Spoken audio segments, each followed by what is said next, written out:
চাঁপাইনবাবগঞ্জের গাছ পাকা আম পাড়বো এখন, গাছের থেকে যে আমটা পাইকে রয়েছে সে আমটা এখন গাছ উঠে পাড়বো।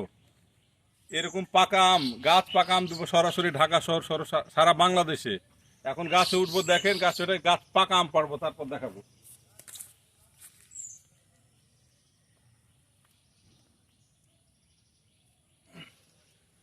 আমাদের এমপি সাহেব গাছে উঠছে পাকা আম পাড়ার জন্য।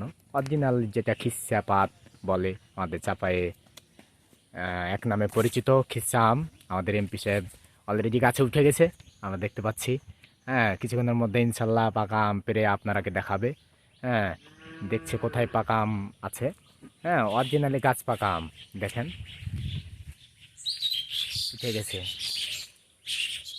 পাকা আম আছে, তবে খুব আগালে। তো চেষ্টা করছে যে যেগুলো সামনে পাকা আম আছে ওগুলো পারার, কারণ যেহেতু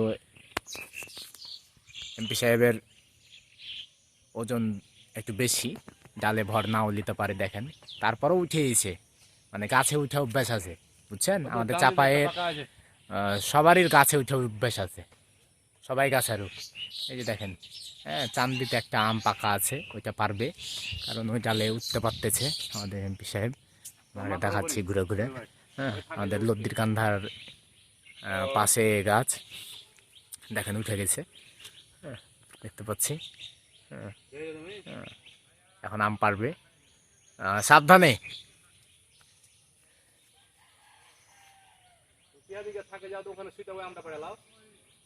তারপরে ওই যে ঝুলন্তর পাশে একটা পাকা আম দেখতে পাচ্ছি আমরা। এই যে একটা অলরেডি পাকা আম পেরে নিয়েছে আমাদের এমপি সাহেব বলতে বলতে দেখেন। হ্যাঁ, অন্ধকার হয়ে আছে, আমটা দেখেন ফেলবে তখন আপনাকে দেখাবো। হ্যাঁ, এই যে এই যে আমাদের এক কালসার আমাদের আম দেখাবে, যে দেখেন অরিজিনালি পাকা আম। ঠিক আছে, আপনারা কিছু মনে করিয়েন না। এটা ওই যে উপরটা একটু ছাতনা আছে, কিন্তু অরিজিনালি গাছ পাকা আম। এই যে দেখেন, ঠিক আছে। হ্যাঁ, এই দেখেন আম পাচ্ছে। এটার নাম হচ্ছে, আমের নাম হচ্ছে খিস্সাপাত।